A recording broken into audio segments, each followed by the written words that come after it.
qui con il presidente del Palermo Futsal Club, Gabriele Pazzaglia. Ti chiediamo subito come è nata questa società e cosa ti ha spinto a farla sorgere.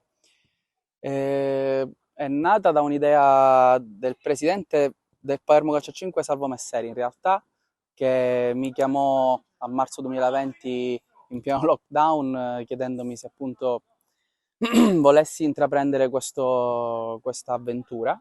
Eh, e da lì è nato questo progetto un po' innovativo, perché diciamo che comunque non abbiamo soltanto degli obiettivi diciamo sportivi, ma anche a livello commerciale, di brand. Abbiamo un marchio registrato, insomma abbiamo tante cose in cantiere.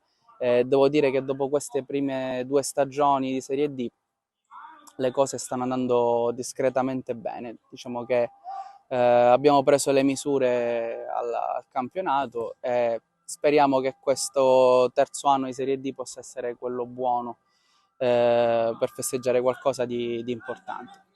Adesso invece passiamo al calcio giocato perché è arrivata la conferma del tecnico mister Natale Gentile. Ti chiedo subito infatti un pensiero sul mister, sul condottiero ormai di questa squadra. Diciamo che è più lui che conferma noi, no? Scherzi a parte, Natale da quando è arrivato nel corso della prima stagione ha rilevato una squadra sfiduciata, che penso navigasse nei bassi fondi della classifica, forse eravamo penultimi. È un grande motivatore, ci ha portato a fare una grande rincorsa, siamo arrivati a quasi giocarci i playoff. Poi l'anno scorso una stagione incredibile, bellissima, un testa a testa con Ficarazzi e Pioppo, che alla fine l'hanno spuntata meritatamente, hanno fatto veramente una grandissima stagione. Sono 2 squadre che francamente non, cioè, meritano un'altra categoria. Meritatamente devo dire sono quest'anno in C2. Natale è il primo tassello per costruire una squadra di livello. È il nostro top player, potremmo dire. Diciamo che spesso io scherzo con i ragazzi e dico nel momento in cui Natale andrà via io chiuderò il progetto. Chiaramente non sarà così, però Natale è veramente quel valore aggiunto che ci permette di pensare in grande. Il Palermo Futsal Club quest'anno ha introdotto nuove figure, quindi si è arricchita la famiglia. Parliamo di Filippo Alario, parliamo di Carmelo Punzina, ma anche di Vincenzo Santomarco. Ti chiedo infatti un pensiero su queste nuove figure, se ti aiuteranno effettivamente quest'anno. Già mi stanno aiutando tantissimo, abbiamo passato un'estate insieme io, Filippo Lario e Enzo Santomarco per progettare questa stagione. Sono 2 persone che hanno tantissime idee. Enzo Santomarco ci sta aiutando dal punto di vista progettuale, eh, ogni giorno partorisce sempre nuove idee molto interessanti. E anche Filippo Alario, che è veramente un uragano, non si ferma mai, ormai da quando si è insediato mi dà il buongiorno praticamente con un messaggio, un'idea nuova ogni mattina. Oltretutto sono anche degli sponsor sin dalla prima stagione, sono delle persone che hanno capito il valore del progetto e stanno investendo tanto. Carmelo invece sta creando un'ottima, come si dice, c'è una grande alchimia tra Mister Carmelo e Mister Natale, e già si è visto subito come si è inserito anche durante gli allenamenti, sempre una parola, mai una parola fuori posto, è sempre qualcosa di interessante da ascoltare, quindi siamo molto contenti di quello che stiamo costruendo.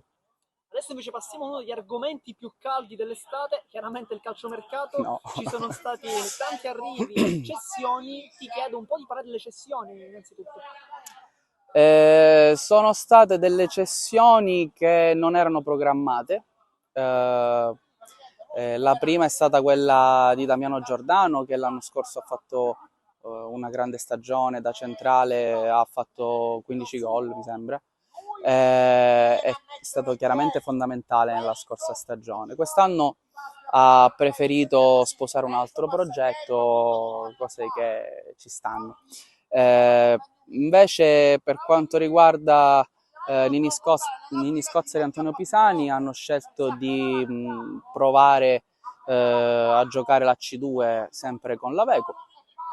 Mentre per quanto riguarda Peppe Alongi, è tornato alla base, lui ex Palermo Calcio a 5 voleva misurarsi con la C1. Sono delle cose che francamente ci stanno, noi facciamo le cose molto seriamente, però alla fine parliamo sempre di pallone e l'importante è divertirsi, poi ci sono delle cose entro le quali noi non ci addentriamo. E per quanto riguarda invece il mercato in entrata, Giorgio Buffa, il nostro direttore sportivo, ha fatto un grandissimo lavoro perché è riuscito, secondo me, a rinforzare la squadra dove era necessario andare a puntellare con, per esempio, l'ingresso di Gennaro, che l'anno scorso ha fatto una grandissima stagione in Serie D e con più di 60 gol all'attivo e anche qualche presenza in C1 con il Palermo Calcio 5, anche un gol. Abbiamo preso dei giovani interessantissimi come Diego e Danilo Alario, che hanno appena fatto 18 anni. Abbiamo inserito in lista anche Mattia Mazzone, che sembra avere ottime qualità. Dietro abbiamo inserito anche Lorenzo Lopez, che ha una grande struttura, ma nonostante questo ha anche una grande velocità. Ricordami qualcun altro. Alessio Leto, che anche lui è funambolico, ha un bel tiro, insomma ci daranno tutti una grande mano. Il Palermo Futsal Club è una società molto attiva sui social. La prima riconferma è stata quella di Lorenzo Chinnici. C'è un Sì. motivo dietro questa conferma o è stato un caso? Allora, è stata la prima conferma sui social, ma diciamo che molti ragazzi dopo la finale di girone persa contro il Ficarazzi l'anno scorso hanno, hanno espresso la volontà di rimanere e con grande voglia di rivalsa di andarsi a rigiocare il campionato di Serie D l'anno che sta per iniziare. Lorenzo Chinnici aveva un po' troppe offerte, c'era qualche direttore sportivo che si stava un po' divertendo alle nostre spalle, abbiamo pensato di mettere subito le cose in chiaro perché per noi è molto importante. Lorenzo l'anno scorso ha avuto un inizio un po' difficile a causa di un infortunio all'alluce, nonostante questo è stato anche lui fondamentale ed è un ragazzo molto importante anche a livello di spogliatoio, quindi in campo sappiamo benissimo, sotto gli occhi di tutti, quello che può dare, ma anche a livello di spogliatoio è un collante perfetto anche per la gestione del gruppo. Torniamo invece adesso un po' un tuffo nel passato perché il 27 maggio è una data che probabilmente No. tutti i tifosi del Palermo Futsal Club si ricordano Mm. perché c'è stata la sconfitta contro il Figarazzi 4-5. Un ricordo sulla partita e poi se c'è un pizzico di rammarico per non essere andato in C2. Beh, un pizzico di rammarico per forza perché l'anno scorso avevamo costruito una squadra convinti di poter centrare l'obiettivo, così non è stato perché di fronte nel nostro percorso abbiamo incontrato due squadre veramente ben attrezzate. Credo che anche noi meritassimo qualcosina in più, meritassimo di arrivare in C2, ma ci riproveremo quest'anno. Lo sport è questo e il Ficarazzi alla fine, anche all'interno di quella partita, posso dire che ha meritato di passare il turno.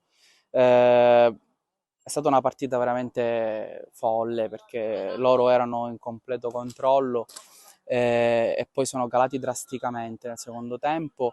Noi siamo riusciti con uno schema che avevamo provato in settimana di Mister Natale a recuperare praticamente in 3 minuti 3 gol, salvo poi all'ultimo secondo su un ribaltamento di fronte perché avevamo addirittura l'opportunità di chiuderla con Vito La Fiura. Sul ribaltamento di fronte penso Napoli abbia messo a segno una tripletta chiudendo i giochi lì, ci può stare. È stata una sconfitta che è stata difficile da digerire, però col senno di poi è stata veramente la squadra probabilmente che meritava più di noi. Adesso per concludere, una domanda da titolo. Qual è l'obiettivo stagionale del Palermo Futsal Club? È un obiettivo sicuramente ambizioso. L'obiettivo ufficiale è quello di centrare finalmente la promozione. Il sogno è quello di vincere il campionato. Non sarà facile perché non lo è mai. Sappiamo che ci sono tante squadre che si sono rinforzate e stiamo in qualche modo attenzionando, ma le sorprese sono dietro l'angolo, quindi anche inutile un po' fare i calcoli. Noi dobbiamo lavorare su noi stessi, sappiamo che possiamo fare bene e che è lunga, è lunghissima, quindi l'obiettivo chiaramente deve essere sempre, ma penso per tutte le squadre, quello di puntare al massimo. Noi ci proveremo come ci abbiamo provato l'anno scorso, sperando in un epilogo differente.